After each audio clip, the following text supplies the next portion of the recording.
All right, this is the In Theory podcast, episode 2. This is hopefully gonna work. This is actually our third time recording all of this. The first time my microphones weren't recording, okay? And we checked it, it was recording, but at the end when I clicked done, I actually forgot to stop recording for at least 4 hours. So I recorded 4 hours of audio of nothing.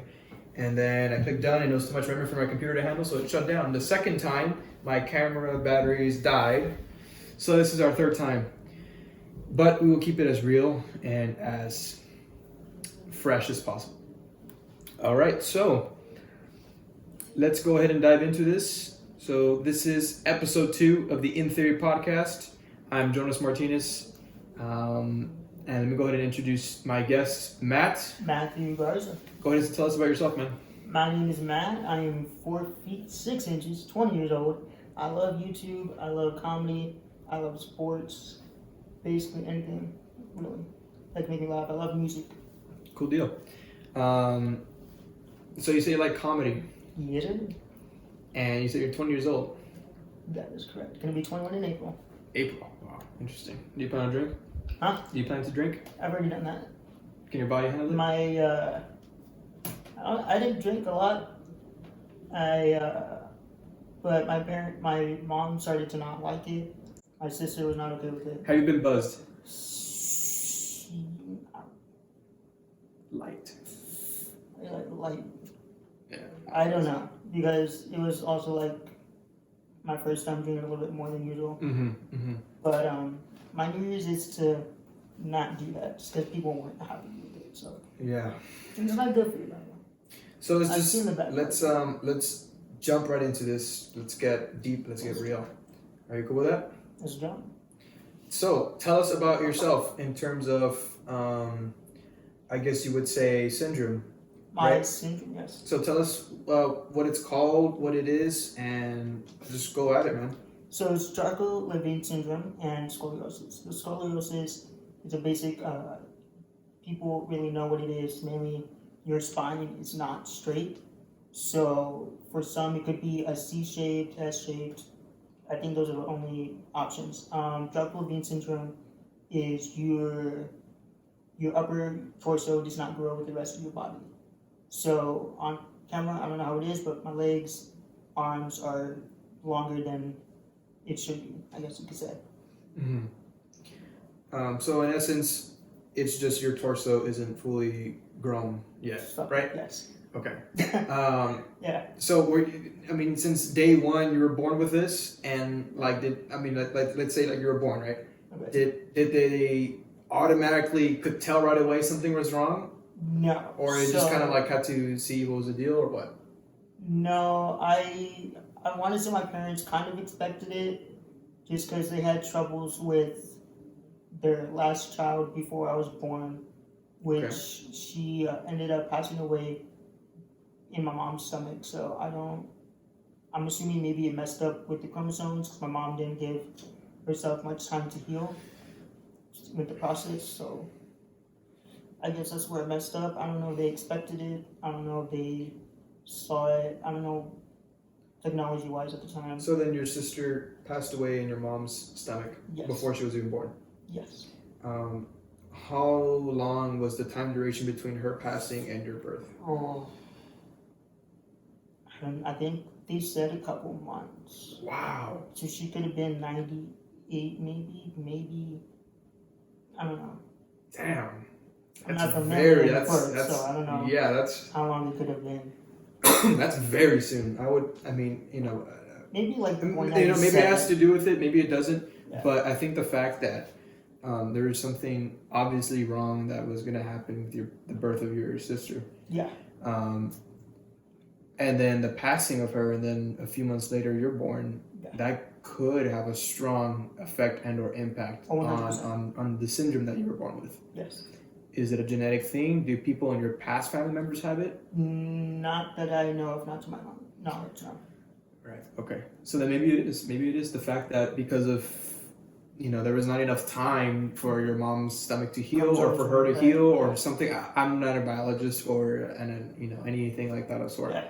But it seems, makes sense. It happens, Yeah. So, what do you think is the biggest struggle living with this syndrome? What's it called again? Jarcho-Levin syndrome and scoliosis. Jarcho? Jarcho-Levin syndrome. Jarcho-Levin syndrome. Yes. Okay. So, explain to me, I guess, the struggles of living with it. There's not many. It's just I guess it's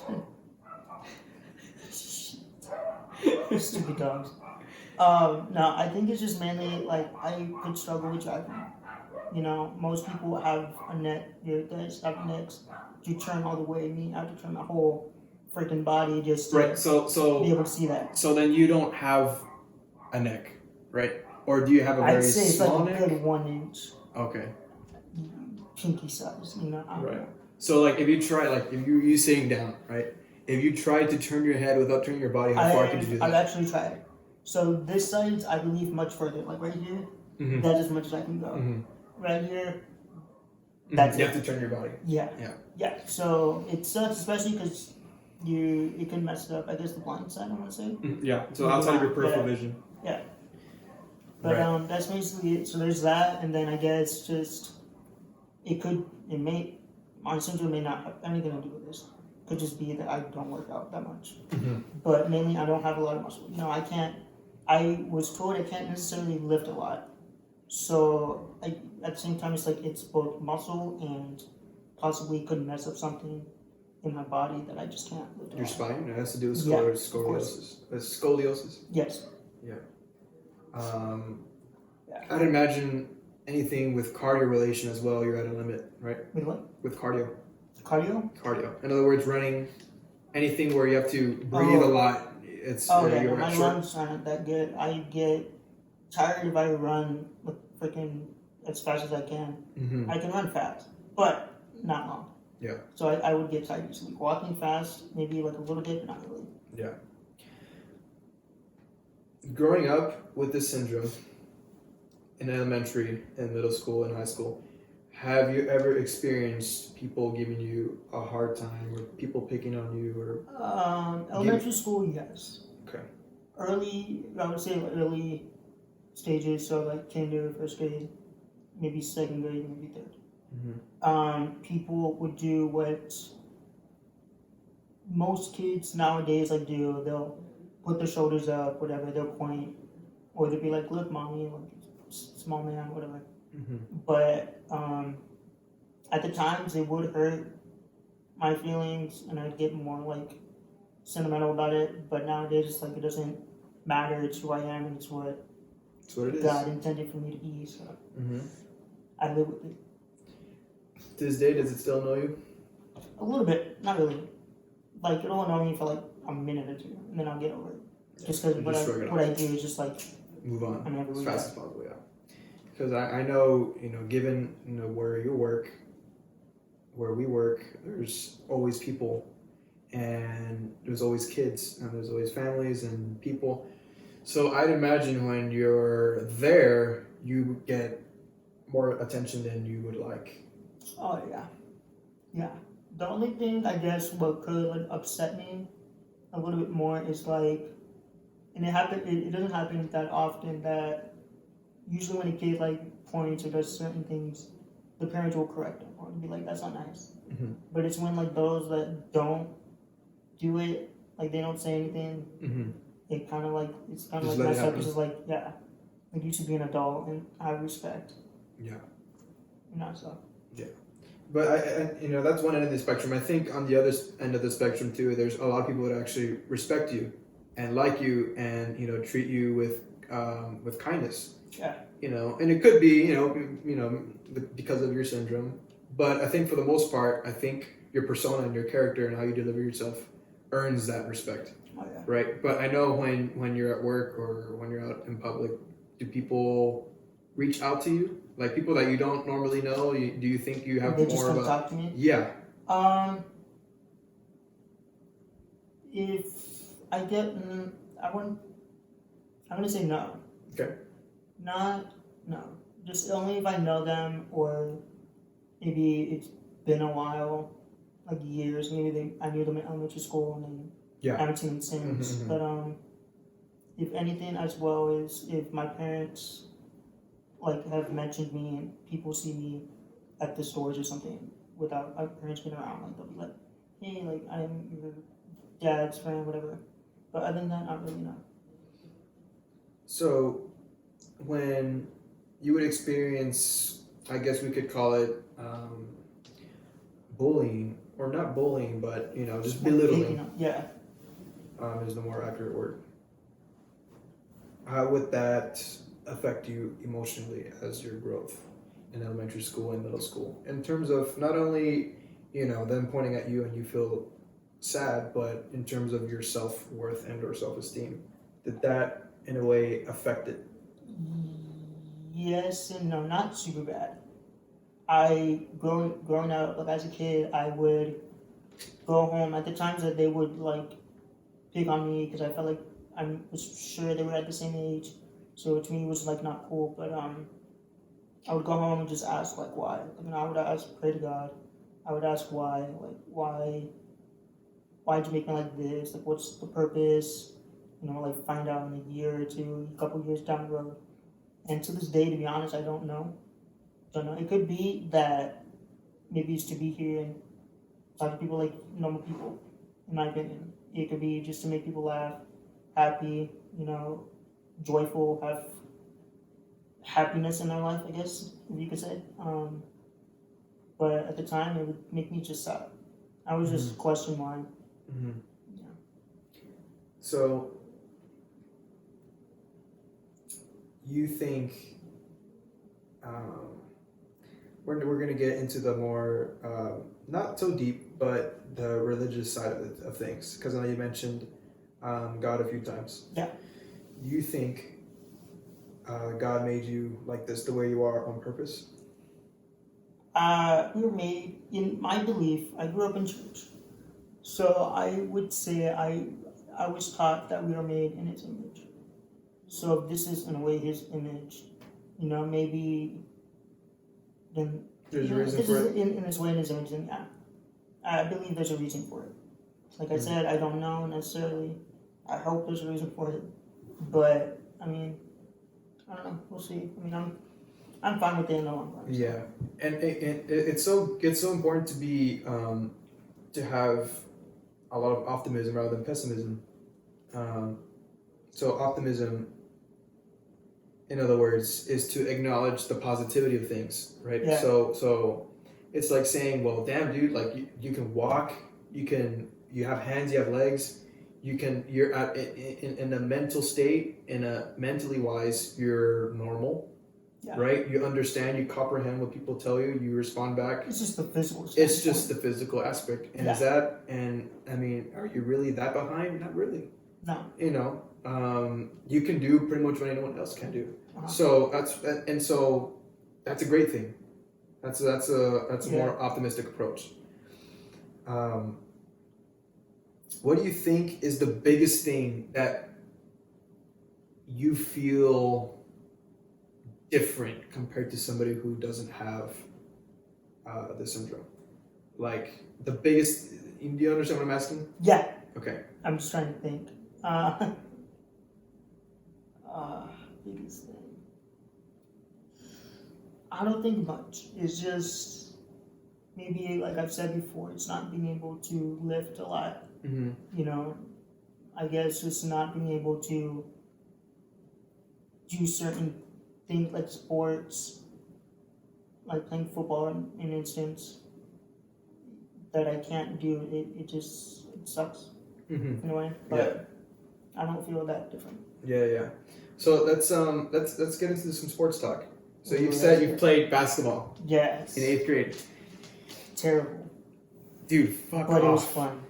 Like actually, like you did tryouts. You were in a team. Dude, you played tournaments. So here's the funny part. I did the tryouts. I knew the coach because he was my special ed program teacher or whatever. Okay. I knew the coach. He was like, "You're gonna get in. Like, I'm gonna get you in." So I'm assuming. It sounds messed up. I'm assuming he just let me because it was my last year. I tried out 7th grade year, didn't make it. So it was my last year, and because it's like one of those like sounds messed up, but like he's disabled, why not? like, you know what I'm saying? So I want to say it's like that. But he told me I was in, and so I did the tryouts. I got tired. I got real tired. But what they do, if you're not familiar, is they separate the groups of like who's in and who's out. So what's funny is they called my name to be the ones that are like, you didn't make it. So I went into like the room. They told us whatever, and so I talked to the coach. I was like, to a different coach, by the way. So I talked to the different coach, and I was like, hey, like, so and so said I was in, that I was gonna be on a list. Like, I'm confused. And mind you, I was still a kid in a way. I didn't understand much. So he's like, well, let's go talk to him. So they go talk, and it ends up being that they're gonna put me on a team. So I got to play. I played a minute or two after close to the end of each quarter, and I was able just to fully calculate in the whole season, just 8 points. So it's not that bad, but it's not that good in my opinion. You made 8 points in your 8th grade basketball career. Yeah. That's 8 How points, ironic dude. is that? That's 8 points. 8th grade year, only scored 8 points, yeah. That's weird. Oh, But it was fun. that's not bad, dude. That's good. I've never understood the concept of football or basketball or what's another sport you like? Baseball. I just started to like baseball about a year or two ago. Yeah, I can. With football, to me, football is just I don't know. Like it's just like a guy running with a football and running across grass, makes a touchdown, and everyone flips off, freaks out. Same thing with basketball. Someone shoots a ball in the hoop, and everyone freaks out. Yeah. In my image, maybe this is how I was raised. My dad didn't watch football, basketball. He watched tennis, and that's why I did tennis for 6 years. And then he played ping pong with me. That's why I played ping pong for fun in the garage. Yeah. But yeah, never was into football. Never was into basketball. I don't know if you watched any actual tennis tournaments. None Like Wimbledon. Like you have no idea how it works. The scoring system. All I know is the same thing like you with football. You hit a ball. Yeah. You make it. And the weird thing is that people think tennis is very easy. It's very hard to know, say the least. Just to start off, tennis is a very complicated sport. You got to run back and forth. The amount of cardio. Think about it. Yeah, for a match. A single tennis match could last up to 1 to 3 hours long. One match. And it just depends on how good both of you guys are. Both of you guys are really good. You're gonna be there for 5 hours, easy. So, yeah, you have to eat a lot before you start. Well, eat the right things before you start the tournament. You got to be hydrated as hell too. Oh yeah. But yeah, it's not easy by any means necessary. Same thing with ping pong too. Ping pong is just you don't necessarily hit it. You gotta have a formula. You gotta understand how the game works. Yeah. Yeah. So let's go back into what we were talking about. Do diseases run in your family? And not necessarily what you have, but just any mental illnesses or diseases. Not really. I want to say just maybe diabetes. Okay. But it's mainly like 3 people, I think, if to my knowledge. Mm-hmm. It's just my grandfather, my mom, and her sister. I don't know if that's necessarily family-wise. I don't know if it's genetic, but it is somewhat. That's about it on that one. Yeah. There's not many people with any other conditions. Mm-hmm. Do you think... So there's this common misconception with people who are mentally disabled. People think that people who aren't mentally there are behind, right? So in other words, let's say for example, let's talk about somebody with autism, right? Okay. So before we even dive into autism, there's different forms of autism. You have classical autism, you have Asperger's. Asperger's is a more mild. It falls under the the autism realm. Right. But the symptoms displayed in Asperger's are more milder and are missing some of the main symptoms in classical autism, right? So somebody with Asperger's contains social problems. In other words, they tend to be more socially withdrawn than the norm of the crowd. Okay, 1, 2, they have erotic, very fanatic, very specific interests in very specific things, right? So let's say, for example, the average 20-year-old has an interest in football and is interested in pickup trucks and likes food, right? Somebody with Asperger's will have very erotic, very specific interests. So, for example, you walk into the room, they're more likely to have posters or wallpapers or music of a certain movie or a certain type of film, and they'll rewatch the film over and over again, and they can tell you their favorite scene from 10 minutes in the film. They'll tell you the lines, they'll tell you the quote of the film. They'll know all the actors that are in the movie. They'll know very random things that you and I wouldn't really give a damn about. It's honestly but they do. Amazing. Yeah. I can't remember what I did yesterday. Yeah. Or 2 hours ago. Yeah. So, it's amazing. Yeah, and so you give me a math problem, I probably can't solve it, but you give a math problem to somebody who's more mathematically gifted, such as somebody with autism. Now, people with autism, not all of them have, not all of them are academically talented. Right. However, most of them, and there's just one from YouTube, I don't remember his name, but you give this guy a math problem, this guy will solve it to you in 2 seconds, faster than a calculator. Yeah. Okay? And so, same thing, I think as people who suffer from a mental illness, people see them that they're behind, they're stupid, they're slow, there's something wrong with them, let's kick them off the side. If we really break down, stop, and analyze and see where these guys are bright in, these guys are brighter than most of the smartest people I know. And they don't even have to freaking try. It's not like they're practicing math all day when they get home. Same thing with people who have, autism. They, for some reason, have such godlike memory. They don't forget anything. They can tell you what they ate for breakfast on June 10th, 2001 at 10:15 a.m. They can tell you it was raining that day. They can tell you what color their socks are wearing that day. And so, I mean, these guys, once they see it, once they experience it, it's never, never, never going away from their memory. Oh, no. I don't know how that works.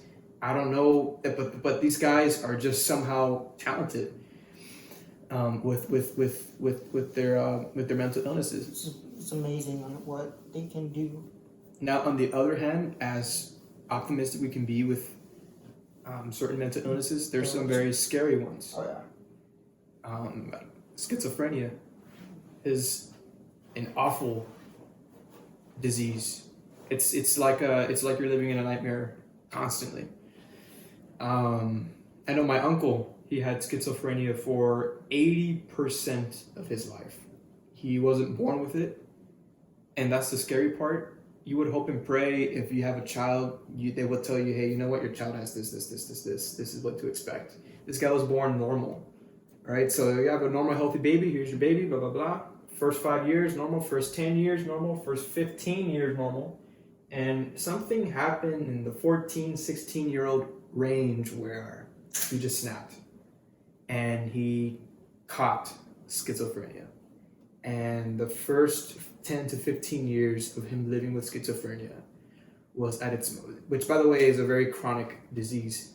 It was very, very at its peak. I remember this story my dad told me about his brother, that my dad was sleeping at night, 1, 2 in the morning, sleeping, and you can tell when someone's staring at you, right? You can tell if someone's behind you, you can just tell, and you turn around and, Oh yeah. He felt that. So 1, 2 in the morning, he woke up and he lying down, turned around in bed, and he sees my uncle, right, standing over him. He's standing over him, and the right hand is holding a knife. And that scares the shit out of my dad, of course. That's right. Like, what the fuck do you do if someone's staring at a knife at 2 in the morning? Sock in your face. So, he sees, holding a knife, and my dad's like, hey, what are you doing? 1 in the morning. And he's like, I'm protecting you. I'm protecting you from the demons. They're coming to get us. They're coming to kill us or whatever. That's scary. And my dad's like, what the hell are you talking about, bro? And, you know, he's just like, they're coming. I'm protecting you. Of course, you know, you would think he's trying to kill you, but in his mind, he's protecting my dad. He's protecting his brother. So that's very scary. And so then my dad, you know, he's like, no, let's, you know, walks into the kitchen, knife goes back to the thing, and then he goes back, puts him back to bed. And at that night, that's when my dad realized this is the real shit. This is the real deal. This isn't some 5-year disease. This guy is living a nightmare nonstop. And it continued. My dad met my mom. They both dated. My mom met my dad's brother, Lupito. That was his name. And, you know, when she first met him, this guy, Lupito, he was just, and he had this his whole life. And this is a common symptom of schizophrenia, to where you stare a lot, right? He's not actually staring at you, and he's not actually observing you. He's staring at you, and in his vision, he is seeing millions of things going on behind you. He's looking at you, he's staring at you, but he's seeing a black figure here. He's hearing voices saying, kill him, kill him, kill him, kill yourself, die, demon, go to hell. He's hearing all these bad shit, which then makes you think, like, it's very common people with schizophrenia. There's actually a psychologist had somebody who was schizophrenic draw an image. The psychologist said, draw whatever you want to draw. Right. And the schizophrenic drew an image of a demon and painted the entire white picture black, and drew the demon with red eyes, and the demon was black. So then it starts making you question, why do all the people with schizophrenia see the same things? What are these things? Why do all the people with schizophrenia see black figures? Why do they hear deep, scary voices? Demons, go to hell, die, kill yourself. Why do they all see and hear the same things that are in relation to the devil, to hell? And then it starts making you question, is this mental disease in any way, shape, or form connected to the spiritual world? It could be. It could be. But then again, that is so beyond our understanding. You know, we could only understand so much. Yeah. So it could be. But it just makes you question why. Why are they all demons? That's something we just never know, I guess. Yeah. But nonetheless, it's an ugly disease, and it affected my dad's family for the entirety of it, until he passed away. But, you know, as we mourned, as all of us mourned his passing, we took an optimistic approach and decided to view it as relief. You know, this guy was suffering for years and years, and my grandma, who is now about to hit 90 years old, man, like this woman has gone through more shit than I could ever go through. Well, no parent wants to. So not only, I mean, you know, not only did she have a schizophrenic child, as a child, she was a servant to a family. So she would be serving people. She was a server, a maid, but to a family, a richer family. So she, in essence, didn't have a special bond or connection with her parents. So she had to grow up serving people, have 5 kids, and teach them what she knows. One of them having such a very chronic, ugly, heavyweight disease that takes up 90% of your efforts, and you still have to take care of 4 of these other kids, but you have somebody with schizophrenia. To go through a very almost deadly car accident. She went through a car accident, 2010, 11. The doctor said that she should have freaking died in that car accident. And they were scratching their heads saying, why the hell is she still alive?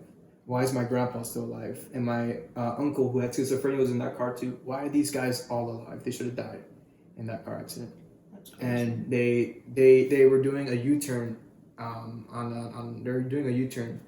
And when they're doing a U-turn, a car hit them from the front. So when the car hit them from the front, they spun out, and then another car T-boned them. So it was a 2-hit accident. But my grandpa, at the time he could see, right now he's blind. At the time he could see. So he knew the car was coming. So before the car hit them, he took off his belt and he covered my grandma. So like he tried as much as he can to protect her. Yeah. Right? So when the car was coming, he covered her and the car hit them and then they spun and then they did another T-bone and they should have died. Oh yeah. And so that put my uncle in a coma for a long time. Oh, wow. And I think from that day on, it triggered my grandpa's blindness. It kind of did this little slow effect through time. He started getting more blind. Now he's blind. So you would say that crash effect? That I think had a very heavy impact on his vision. And my grandma, she took the blow. Dude, you would not, if I showed you the picture of the car, like, you would think, damn, she's dead, right? She's not. Like the car seat, right? Car seat, and the car door was dented more than 80%. 80% of her seat was gone. And so, but she made it. And they were all sore, of course, but a few years later, then she got cancer. She got breast cancer, so the disease ended up obviously going into her breasts, and they ended up cutting one of them off. But they noticed that there was a little bit left on the other one, and they wanted to cut it off just in case the cancer spread. So she got both of them out. Mind you, in her 70s. So this is somebody you're doing body mutilation on a 70-year-old woman. And she freaking survived that shit. She survived cancer. That's good. And then after that, experienced the passing of her own son. Like, that woman has gone through a lot of shit, dude. And you go to her house right now, she will smile at you, hug you, cook you food, and welcome you with open arms. And you wouldn't even think that woman has gone through shit. But it just shows you how life trauma, life experiences can affect you and mold you into a stronger person. Oh yeah. And of course, you will go through your temporary lows, but what matters is the chronic end. What chronic means is long term, right. Something that, a heavy long term. And that's what it was, man. And it's just crazy how, like, shit happens in life. Oh yeah. And that brings me to my next question. What do you think,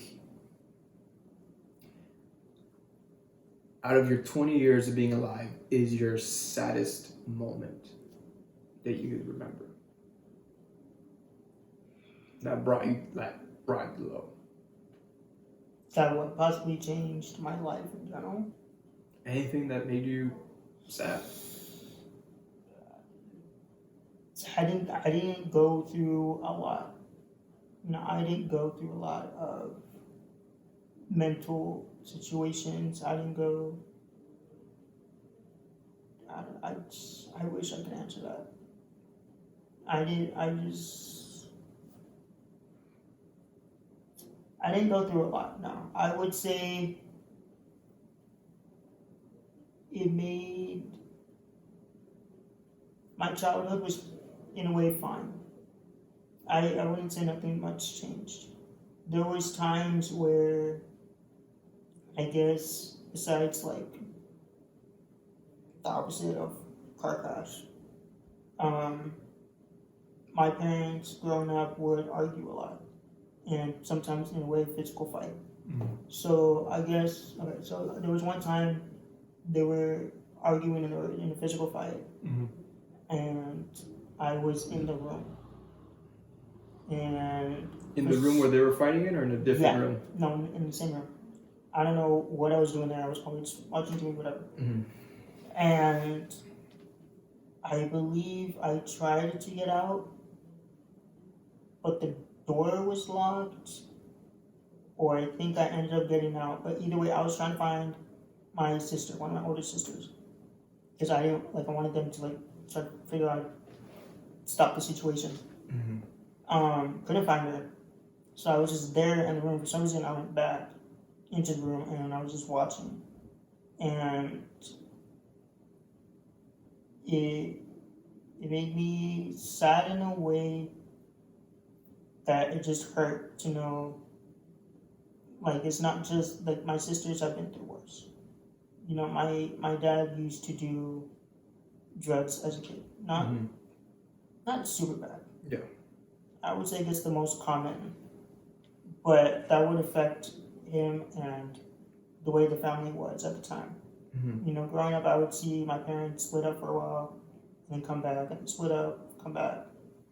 And so growing up now, I see them argue still, and there's times where my mom wants to leave, and she's told me, we've had this conversation before, where she's wanted to leave, and she simply just said, I feel like I can't, because I have you here. I have to take care of you. I have to, either way, it's under your dad's name, so it's I can't. I don't know where I can go. And then now she has my nephew and me. And so there was times where, and I'm sure it hurt her, but growing up and experiencing all that, I started to realize, I want my mother to be happy. So I would tell her, you go. That's fine with me, at least. I'm sure my sister, who has the kid, can be a mother and take care of her own child. So I would tell her to go, and I'm sure after me telling her that, it hurt her feelings anyway. And no mother wants to be hearing her child seem to go. Nobody wants to see the kids go through that. But I would tell her to go. She never really did. So I don't know. I guess it just made me a better man in a way. I don't want to go through that, which is why I didn't drink as much. Which is why I intend to stop, because I saw the bad side of it, and I don't want to go through that with my family. So in the future, if that all makes sense and is what we were talking about. Have they ever? I feel like I got off topic. No. So, have they ever officially divorced, or would they just kind of take temporary breaks from each other? No, they just got breaks. They were just breaks. Nowadays, it's still kind of, it's not physical. More now, it's just arguments. Verbal. She still feels like she wants to leave, and so I. How long has she been feeling like that? 4 years. So, I still tell her the same thing. The only person that's no, everybody's telling me the same thing. My 3 older sisters is telling me the same thing. I'm telling her the same thing. The only person that's not is my 4th oldest. She's, I guess, more not wanted it to happen, whether it could be a divorce or not. Me, I'm cool with it both ways. It's I'm an adult now. It's not, if I was a child, it would affect me more, I'm sure. But now, it's it doesn't. I'll admit, I'm a mother's boy. I will be possibly more devastated. It sounds messed up, but I'll be more devastated if my mom died than my dad. Because she's been there from the beginning. Any hospital, doctor, if I went to the nurse's office, I was sick, I would always bring my mom, because I always felt like my dad, to this day, doesn't know much about me, about my health. Because he was in my life, he was there in the hospitals and stuff, but most of the time he was also working. So I feel like he didn't learn that much. I'm sure he knows, but in my opinion, he doesn't know that much. But in the end, if anything ever physical happens, I'm gonna protect my mother. Because number 1, she's my mom. Number 2, I'm not gonna hit a woman. It's just not my DNA. No. So if I have to fight defensively, I will.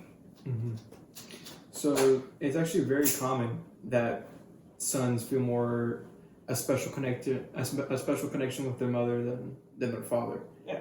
It's actually I mean, it's really common when I thought. And it's because the mothers always provide this like this natural nurture care for their child, right? And I guess with stereotypes and society always paints this household image of the father going to work, the father really never home, and the mother always at home, the mother building the connection with the child and cooking for the child, caring for the child. So that's why the mother's image and love seems to be much more prominent than the father. Which is very common. So let's flip things. Okay. What do you think would be what do you remember to be the happiest moment of your life? Something where it just made you happy. Yeah. I guess I guess just playing basketball, because at times it would make me upset, but I was young, dumb. I didn't know much things, but playing basketball made me feel like I was more normal in my definition. It made me feel like I was more like everybody else, and also with from 6th grade year to sophomore year, I would be like the manager of water boy for the football teams. So it made me feel like a part of the team. It made me feel, happy, like that you belong. Like one of the guys, Yeah, like I belong, yeah. I'd say those were my happiest moments in a way. Really? And that was during middle school, right? Middle school and high school, yes. Okay. Oh, did you play high school? Yeah, it was from 6th grade year to like sophomore year. Oh, okay. Yeah. So Matt Kai, you did a little bit of basketball? No, not basketball, no, sorry. Just sports? I probably switched real quick. It was helping out in general. Oh, okay. Yeah, So just being being the like manager, water boy, whatever you want to call it. Yeah, cool. Yeah. That's awesome. So let's switch gears a little bit. Do you think we're gonna go to World War III? Do you think it's gonna happen? Do you think we're in the middle of something that's about to shit's about to hit the fan? I'm not much into politics. I'm not much into world information. So, to my knowledge, it's just the U.S. and Iran, right? All right, whatever. I don't know. In my opinion, a world war would have to be somewhat the majority of countries. Right, or a handful of countries, right. And in this case, like when I would hear that maybe our older siblings or cousins, whatever, would go to war with Iran back years back then, it was just U.S. and Iran. I don't like, it wasn't necessarily called a world war. And so now it was just a war. It was just a battle between two. To my knowledge, people. that's what it is still. Yeah. It's with the U.S. and Iraq, Iran, whatever it is. So I don't feel like it's like a world war. Yeah. I feel like a world war is. It should be more of like an actual all countries. Yeah, and it should be like we should feel the change. Yeah. Like tomorrow we wake up, eat breakfast, go to work, and whatever. Like but a world war, it's not like every day is like normal. Like you are, you're you're selected, you battle exactly. But that's not what's going on now. Yeah, that's not. Now it's just like they already have soldiers. Soldiers. I don't know what to say, but nobody, like, they're not like in a way demanding like we need you doing the list. People nowadays, man, with technology and all the young kids, they're stupid. They make one thing that it's not little, but it's somewhat little into like a big thing throughout social media. I see tweets, I see freaking TikToks, Snapchats, every freaking thing that's like going to World War III, we drafted, blah, blah, blah. Like, no, like, I don't know. I don't think it's gonna happen. I don't think it's that. I don't think it's that severe. But I mean, I don't know, dude. Yeah. I think you just never know what's gonna happen with these people. But a lot of people are actually blaming Trump. But if you really think about it, just imagine yourself being at his position, the president of the United States, and you have to make a decision that's going to benefit the people of the states. And it's just like no matter what choice you make, there's always that other side that's always going to disagree. You know what I mean? Yeah. Right? So you could make the most humanely correct choice as possible, and there's always the other end that has to disagree and protest and call you a loser, but whatever. Just because they're asses. Yeah. But yeah, I'm not too big into politics either, so it's just kind of like it's just there. Yeah. As long as it doesn't affect us, then I'm not really into it. Yeah. You know what I mean? I get you 100%. Yeah. So let's the vehicle driving. Do you have a license? No. Do you want to get one? Yes and no. Okay. Why yes and no? I'm scared. Well, what's the yes part? I'm scared. You're scared of what, driving? Yes. Really? Yes. Why? I think it's a permit. Yeah. Where you basically drive with somebody in the car. So if I save up the money, which I started saving, if I save up the money, I could take classes at like driving course or whatever it's called. But just the fact of what they said, like, we're gonna teach you how to do on the road. Of course, it's not gonna be like with a lot of cars, but we're gonna teach you how to be on the road and then soon move to the expressway. So that's where it's like you may think there's not a lot of cars around this time. There could be a million cars, especially in the expressway, especially trucks. So it's scary, especially like I said, I would have to turn my whole freaking body just to be able to look back. Like it's a lot of multitasking, I guess I could say. Yeah, makes sense. It's just scary in my opinion. But at the same time, I would obviously like to drive. So if you were to drive, do you like? I do not need a booster seat. I was about to say, do you need like a booster seat? Do you need like do you need like pedal extensions? Like or like how would it how would you make it happen to where you can turn on the car and drive? Okay, well, you know what? You're right. I might need a booster seat. It ain't gonna be a freaking big ass one, okay? It may be the little like this size of the seat type. It may just be pillows. I don't know.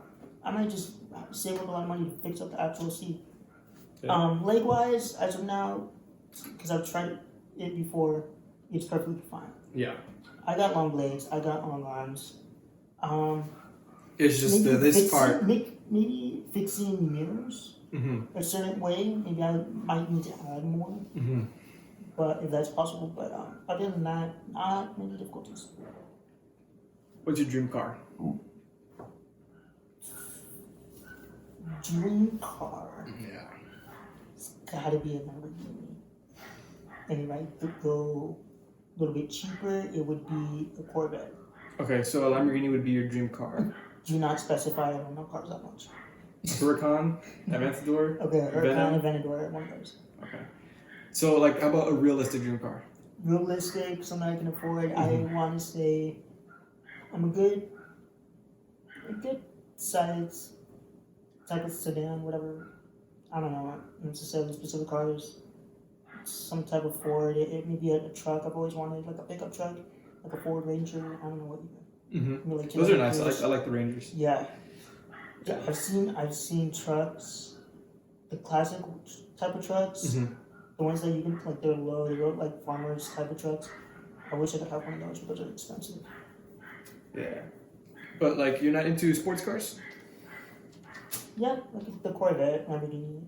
I mean, sport cars wise, I guess as GTR. Okay.